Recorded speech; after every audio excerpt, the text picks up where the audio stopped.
Bonjour à toi. Bienvenue à ce message lumière de la famille Myriam Bethléem du vendredi 2 juin. Aujourd'hui, c'est dans le calendrier liturgique romain le 8e vendredi du temps ordinaire, le premier après les nombreuses semaines du carême et du temps pascal que nous venons de vivre. Et nous demeurerons dans ce temps ordinaire jusqu'à la fin de l'année liturgique, à la fête du Christ roi. Ça peut être des fois un peu démotivant de penser que le nom qu'on utilise pour qualifier ce temps, c'est le temps ordinaire.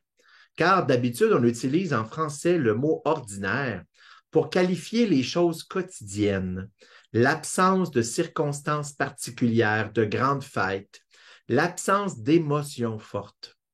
On utilise même au Québec le mot ordinaire pour parler de la saveur des aliments sans assaisonnement. De plus, à la fin du temps pascal, correspond dans plusieurs pays le début de la période estivale, avec la fin de l'année d'école qui s'en vient, avec les vacances d'été qui se préparent. Et ça serait un peu facile de considérer que ce temps ordinaire qui commence est une période un peu moins importante pour notre relation avec le Seigneur et pour notre vie communautaire de famille-Église. Comme si on se disait que dans la période de Pâques, nous avons beaucoup célébré. Nous avons fait un petit plus dans notre prière, et spécialement en mai pendant le mois de Marie. Alors maintenant, on peut se reposer, se relâcher un peu, prendre des vacances. Je suis rendu récemment compte que ça m'arrive à moi aussi un peu chaque année, à partir du mois de juin, cette petite négligence pour la prière, pour la lecture de la parole de Dieu, pour les rencontres d'église. Quand j'ai réalisé cela, j'ai tout de suite demandé à Jésus, imagine, de me montrer ce qui me manque pour conserver mon élan de ferveur du temps pascal. Et j'ai identifié avec Jésus des moments de mes journées, de mes semaines, où je pourrais investir un petit plus pour la vie d'intimité avec le Seigneur.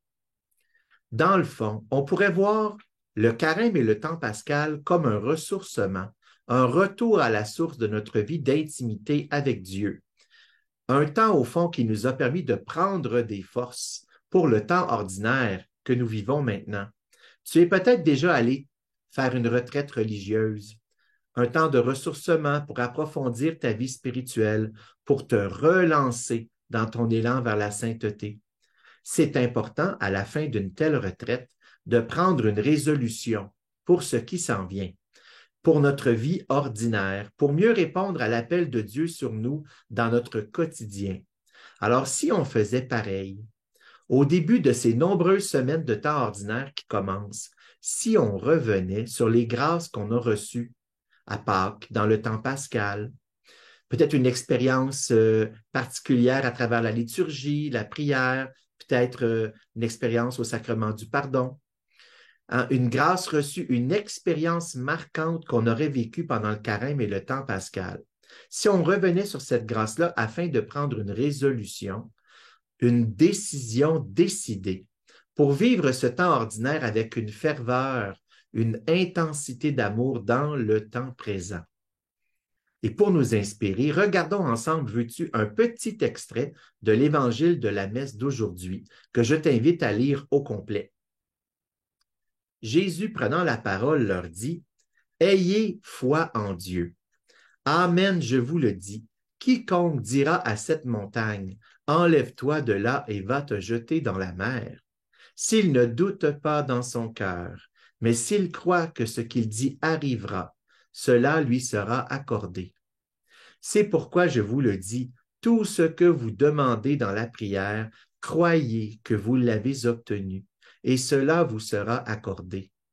Et quand vous vous tenez en prière, si vous avez quelque chose contre quelqu'un, pardonnez, afin que votre Père qui est aux cieux vous pardonne aussi vos fautes. » C'est quand même fort ce que Jésus promet. Et cet enseignement de Jésus sur la foi, si notre relation de foi dans le Seigneur est profonde, et si on vit entre nous des relations de miséricorde, manifestées jusqu'au pardon, même pendant le temps ordinaire, le ciel est ouvert. et les dons de la providence peuvent se manifester dans notre vie personnelle, dans notre vie de famille, notre vie d'Église.